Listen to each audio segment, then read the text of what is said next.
भोला खुश रहे एक लोटा जल पे, नाही कौना फल पे ना। भोला खुश रहे एक लोटा जल पे, नाही कौना फल पे ना। ना भोला के भावे ना धोती पियारी, ना भोला के भावे ना धोती पियारी। भोला खुश रहे बाघावा बेकन पे, भोला खुश रहे माघावा के छाल पे, एक लोटा जाल पे ना।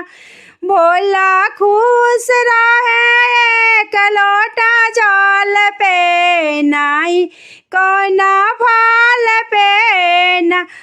ना भोला के चाही मोतिया के हरावा, ना भोला के भावेला मोतिया के हरावा। भोला खुश रहे नागिनी के हार पे, एक लोटा जाल पे, एक लोटा जाल पे ना।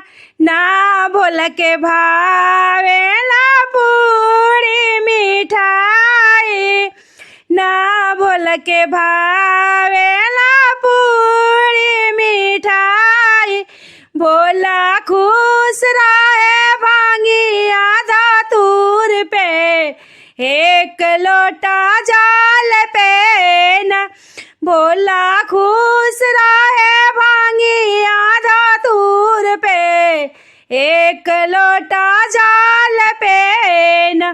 भोला खुश रहे एक लोटा जाल पे, नाही कोनो फल पे ना। आई भोला के चाही हाथी से घोड़ा, ना भोला के चाहेला हाथी से घोड़ा। भोला खुश रहे बादशाह बयाल पे, एक लोटा जाल पे ना। भोला खुश रहे बादशाह बयाल पे, एक लोटा जाल पे ना।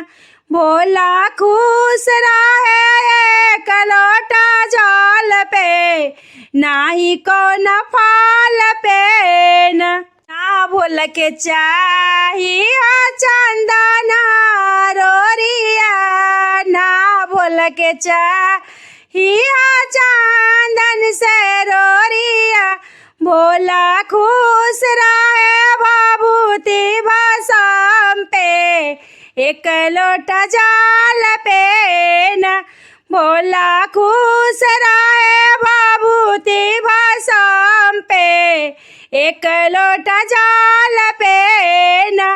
भोला खुश रहे एक लोटा जाल पे, नाही कौन फल पे ना, नाही कौन फल पे।